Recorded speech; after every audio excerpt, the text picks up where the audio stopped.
All right, let's dive into the first law from Atomic Habits. Make it obvious. Sounds easy enough, right? But here's the thing. What if the most important step to changing your habits is something you don't even realize you're missing? So let me ask you something kind of wild. How is it possible for a paramedic to predict a heart attack just by looking at someone? Seriously, the person feels totally fine, but the paramedic just knows. The answer to this little puzzle tells us a ton about how all of our brains operate. Well, the secret is all about the incredible and kind of hidden power of our non-conscious mind. You know, it's the part of our brain that gives us these amazing, almost invisible skills, but it's also where some of our biggest problems can hide out. Okay, so back to that paramedic. The story is just incredible. She's at a family party, right? She takes one look at her father-in-law and boom, all these internal alarm bells start going off. She tells him, "We're going to the hospital, right now." He's insisting he feels fine, but she doesn't back down. And guess what? She was totally right. The doctors found a huge blockage in an artery. I mean, she literally saved his life. And the craziest part? She couldn't tell you exactly why she knew. It was a gut feeling, built on years and years of her brain subconsciously cataloging these tiny, almost imperceptible changes in blood flow in a person's face. Amazing, right? And this isn't some comic book superpower, you know? You see this kind of thing everywhere. Think about military analysts who can spot one enemy missile blip on a radar screen that's just full of identical dots. Or museum curators who get this weird, nagging feeling about a famous painting and it turns out to be a forgery. It's all about pattern recognition that's become so deeply ingrained, so automatic, that it just feels like intuition. So what does all this expert intuition have to do with you and me? Well, that exact same mental machinery. It's the very same thing that puts our brains on autopilot every single day. It's why we do so many things without even thinking about them. You could basically think of your brain as this super efficient prediction machine. Its number one job is to look at the world around you, find patterns, and then create shortcuts, automatic responses. The whole point is to save brain power so you can focus on new stuff. So really, every single habit you have, whether it's good or bad, is just your brain's automated answer to a recurring problem in your life. I mean, just think about the teamwork happening in your head.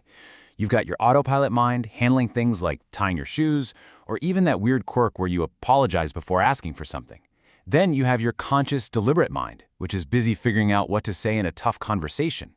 Thank goodness for that division of labor, right? We'd be completely paralyzed if we had to consciously think through every little thing. But, and this is a big but, this amazing autopilot feature, it's got a pretty serious, dangerous side. Because once a habit becomes automatic, we completely stop paying attention to it. We become mindless. And that's exactly when things can go haywire. And some of the stories of autopilot errors are just wow.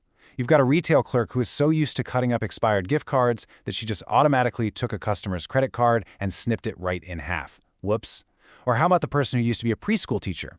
She found herself constantly asking her new coworkers, all adults, if they'd wash their hands after using the restroom. The brain's programming is just so strong it runs the script even when it makes absolutely no sense. Okay, so this is exactly why the very first step to changing anything is to make the unconscious conscious. We have to figure out how to take back control from the autopilot. We have to shine a spotlight on what we're actually doing before we have any chance of improving it. So, how do we fight this autopilot mode? Well, there's this fantastic real-world example from the Japanese railway system, which is, by the way, one of the safest in the entire world. They have this system called pointing and calling. So instead of just glancing at a signal, the operator will physically point at it and say out loud, "Signal is green." They point at the speedometer and call out, "Speed is 75." It seems simple, almost silly, but what it does is force an unconscious check into a fully conscious action. And you might be thinking, does that really work? Oh yeah, it works incredibly well. This one simple system reduces errors by a staggering 85%. 85! It works because it engages so many of your senses at once: seeing, pointing, speaking, hearing. It basically yanks your brain out of that sleepy autopilot state and forces it to pay attention. You know, the famous psychologist Carl Jung had a quote that just nails this whole idea. He said, "Until you make the unconscious conscious, it will direct your life and you will call it fate." And that's really what we're talking about, isn't it? These bad habits we have, they're not some destiny we're stuck with. They're just patterns running in the dark, waiting for us to turn on the light. So the big question is, how do we bring this into our own lives? We need our own personal point and call system.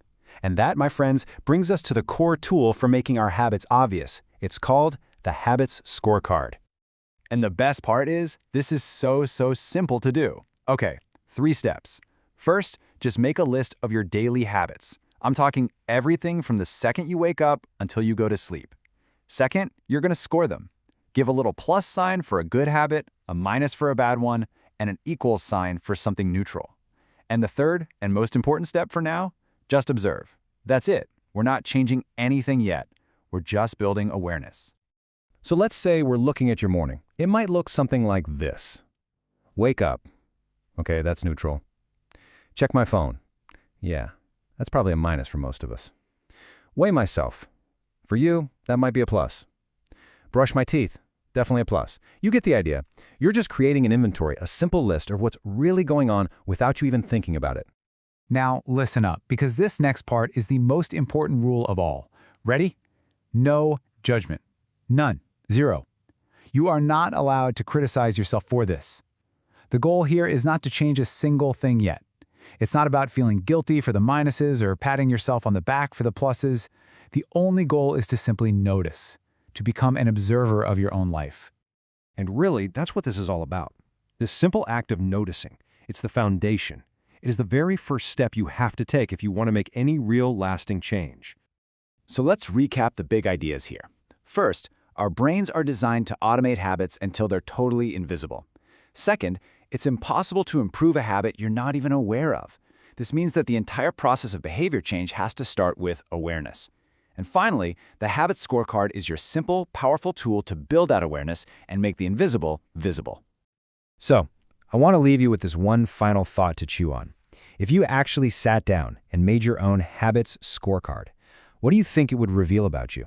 What patterns would you see? Because whatever that answer is, that's where the real journey begins.